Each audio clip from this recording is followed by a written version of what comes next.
Dalam Alkitab dikatakan, dibenarkan karena iman. Karena percaya kepada Tuhan. Percaya kepada Tuhan, maka Tuhan menyebutnya sebagai orang yang benar. Karena percaya kepada Tuhan Yesus. Tuhan Yesus menyebut orang itu sebagai orang yang benar. Karena memiliki iman menjadi orang yang benar. Mari kita berikan contoh ya. Berkat Tuhan itu akan diberikan kepada keturunan Abraham.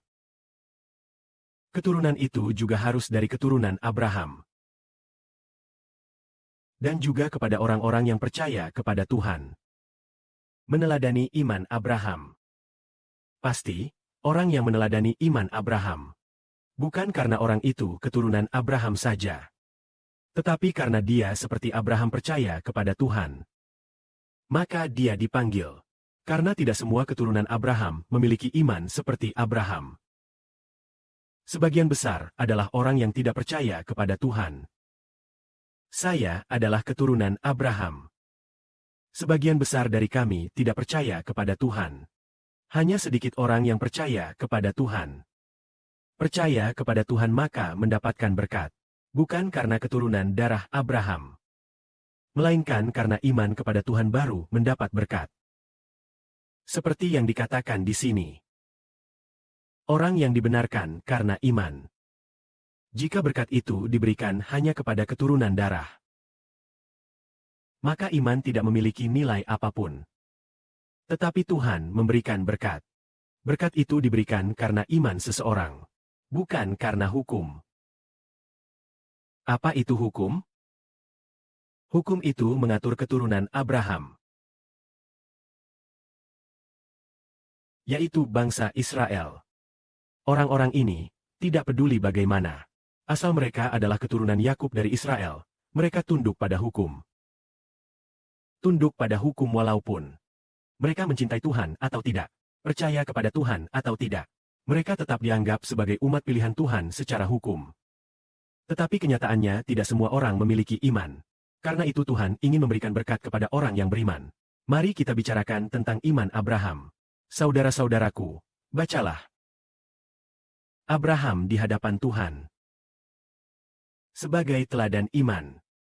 Menjadi bapa kita semua, seperti tertulis dalam Alkitab. Aku sudah menetapkan engkau menjadi bapak bagi segala bangsa. Yang Abraham percayai adalah Allah yang membangkitkan orang mati. Membuat orang tanpa harapan menjadi penuh harapan. Padahal semestinya tidak ada harapan. Namun dia tetap berharap. Percaya akan janji Tuhan. Maka dia menjadi bapak segala bangsa. Karena dia berkata kepada Tuhan, lihatlah ke langit. Hitunglah bintang di sana. Bisakah kau menghitungnya? Kelak keturunanmu juga. Sebanyak itu, meskipun hampir berumur 100 tahun. Meskipun tubuhnya hampir mati. Dan Sarah sudah tidak bisa memiliki anak. Sarah sudah tidak mungkin lagi bisa melahirkan. Imannya tidak berkurang. Dia tidak meragukan janji Tuhan karena kesulitan. Sebaliknya ia mendapat kekuatan karena imannya. Dan memuliakan Tuhan.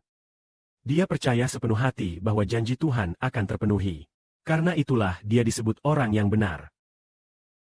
Ini berarti Abraham tidak meragukan Tuhan walaupun tubuhnya sudah tua. Dia percaya pada janji Tuhan. Walaupun tubuhnya sudah sangat tua. Namun dia tetap percaya pada janji Tuhan. Percaya pada janji Tuhan. Karena percaya, Tuhan mewujudkannya. Karena kita tahu apa yang sulit bagi Tuhan?